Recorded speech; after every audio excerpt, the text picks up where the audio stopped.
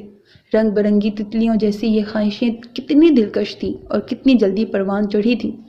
وہ خود حیران تھی کہ وہ عثمان احمد، جسے کچھ روز پہلے تک اس نے دیکھا تک نہ تھا، اب دل کی اولین خواہش بنا بیٹھا تھا۔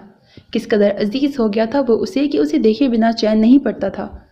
وہ اس کے جاگنے سے پہلے آفس جا چکا ہوتا تھا اور وہ تمام دن اس کی منتظر رہتی تھی، اور جب وہ لوٹ آتا تو جیسے سوکھے دھانوں پر پانی پڑ جاتا تھا۔ وہ آمنہ، رابعہ وغیرہ سے باتوں ہی باتوں میں اس کی پسند ناپسند کے متعلق بے حد جان چکی تھی۔ اسے نیلا رنگ پسند تھا، اس نے بلو شیڈ میں کئی ڈریس خرید لیے تھے۔ اسے لمبے بال پسند تھے، اس نے اپنے شارٹ بوب سٹائل کو مزید شارٹ کروانے کا ارادہ ترک کر دیا تھا۔ اسے کباب، کوفتے اور زردہ پسند تھا۔ وہ کچن میں تائی جان کے ارد گرد پھرتی رہتی کہ یہ سب بنانے کے متعلق کچھ تو اندازہ ہو۔ کبابوں کی ترکیب تو اس نے عالیہ سے باتوں باتوں میں پوچھ لی تھی، صرف ٹرائی کرنا باقی تھا۔ اسے شاعری پسند تھی، وہ اس کے کمرے سے کتابوں سے بھری بک شیلف سے 2-3 شاعری کی کتابیں اڑا لائی تھی، اور اب آسان ترین غزلوں کو رٹا مار کر یاد کر رہی تھی کہ کسی روز یوں ہی باتوں باتوں میں کوئی غزل سنا کے اسے حیران بلکہ متاثر کر ڈالے گی۔ کتنے جتن کر رہی تھی وہ اس کے لیے، اور بے خبر کو خبر تک نہ تھی کہ وہ نخریلی اور مغرور لڑکی کس بری طرح اس پر مر مٹی ہے، مگر اس کے عشق میں گوڈے گوڈے غرق ہو چکی ہے۔ اس ستم گر کے اتوار تو اب بھی وہی تھے، لیکن وہ ان باتوں سے بے نیاز اسے چاہے چلی جا رہی تھی، اس کی تمام ترکش ادائیوں اور بے پروائیوں اور بے اعتنائیوں سمیت۔ کبھی یوں بھی آ میری آنکھوں میں کہ میری نظر کو خبر نہ ہو، مجھے ایک رات نواز دے مگر اس کے بعد سحر نہ ہو۔ وہ بڑا رحیم و کریم ہے، مجھے یہ صفت بھی عطا کرے، تجھے بھولنے کی دعا کروں پر میری دعا میں اثر نہ ہو۔ کبھی دن کی دھوپ میں جھوم کر، کبھی شب کے پھولوں کو چوم کر، یوں ہی ساتھ ساتھ چلیں سدا، کبھی ختم اپنا سفر نہ ہو۔ میرے پاس میرے حبیب آ، ذرا اور دل کے قریب آ، تجھے دھڑکنوں میں بسا لوں میں کہ بچھڑنے کا کبھی ڈر نہ ہو۔ تجھے دھڑکنوں میں بسا لوں میری زبان، تجھے دھڑکنوں میں بسا لوں کہ